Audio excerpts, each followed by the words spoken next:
this network, configure this router, this switch, I decided to complicate things slightly. So as before we had VLAN 10, 20, and 30 that we needed to configure. We're also going to need to do a couple other things. So for one, I want to create a VLAN 55 to use for our native VLAN.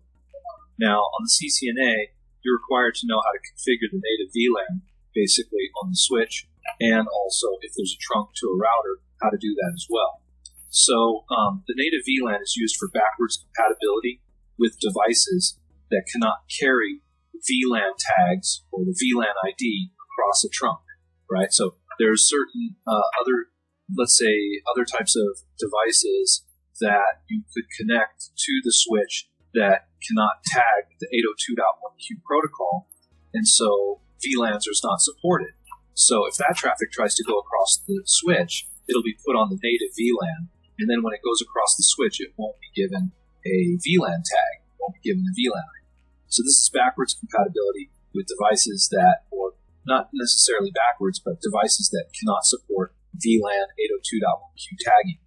So we need a native VLAN, VLAN 55, right? So we're going to configure that also. And then also I want to do a management VLAN. So we'll do VLAN 77, and we'll make that used for management. And that's going to necessitate a couple of things. Now for management VLAN, what you're going to do is you're going to be using that, let's say, if you are the administrator and you want to telnet or secure shell into your switch to manage your switch remotely, right? So I've taken this laptop, and eventually what I'll do is I'll get rid of this link and we'll do wireless. But right now it's just got a cable hooked up Ethernet port to port 5 here on the switch. And for this to work, what we're going to need to do is we're going to need to give the switch, right, interface VLAN 77 for the management VLAN.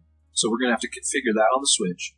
We're also going to need to give the switch an IP address. We'll give the switch an IP address of 77.2. The switch has to have an IP address if you're going to be able to telnet into it, right? So we'll give the switch the IP address 77.2 on interface VLAN 77. Then we're also going to need to set up a gateway on the switch to reach the router at 77.1.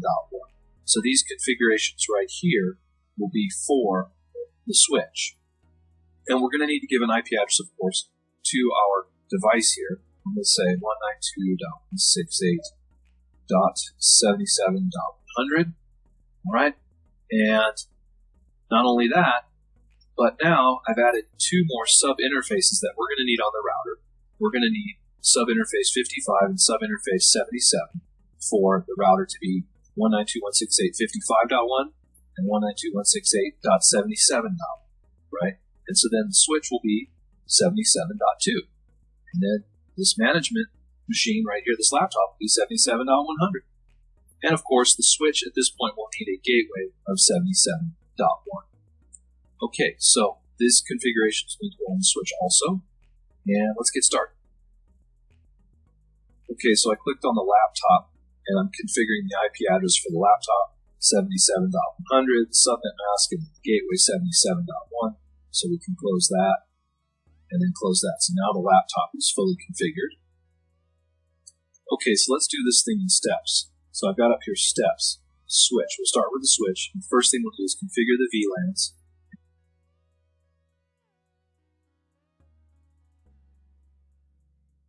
And plus, we'll put names too, right? And then we'll set the IP address on interface VLAN 77 for the switch at 77.2, right? So to do that, we'll open up the switch,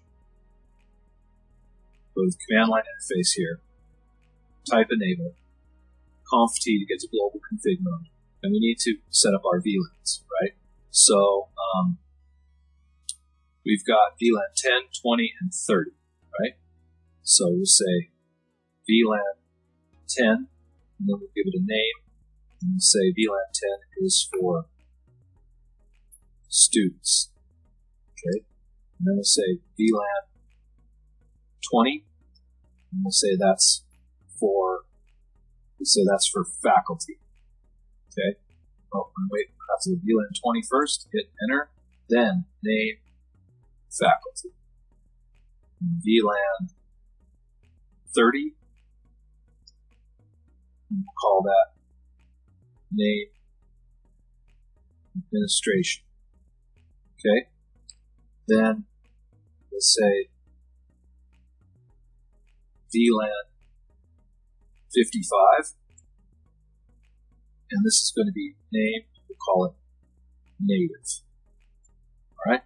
And then VLAN 77, enter, and then name, and we'll say MGT for management. Alright? So now we have all of our VLANs configured on our switch. We can do a show VLAN, and you can see that we have 10, 20, 30, 55, and 77, right? Okay, and those are the VLANs that we need on the switch. Alright? So now, next thing I said we're going to do is we're going to do the IP address. So we'll do conft, we'll say interface VLAN 77. Alright? And then we'll say enter. Now we'll say IP address 192.168.77.2. Alright? And as you can see, I put a space and a question mark. We also need a subnet mask. So we'll do space 255.255.255.0 and hit enter. And so now we have an IP address on that VLAN. We'll do Control C, show run, and you can see down here at the bottom, interface VLAN 77, and we have an IP address on it.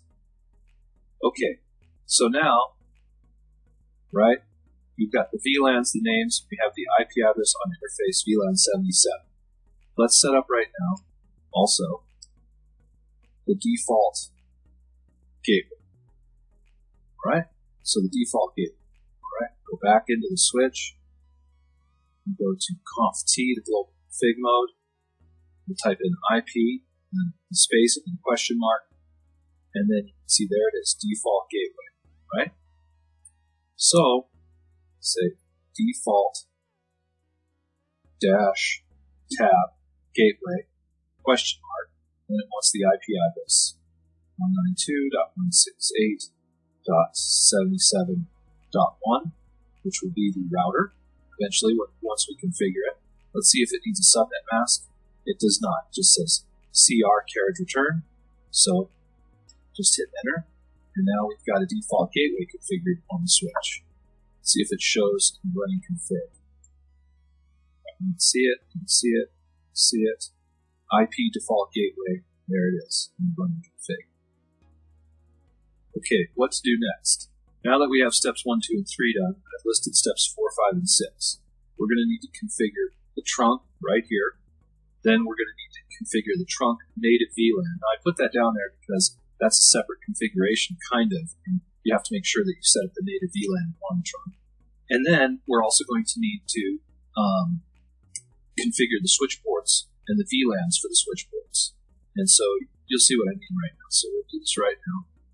And see the interfaces are pretty easy the way they're laid out. So 01 is for the trunk, 02, 03, 04, and 05.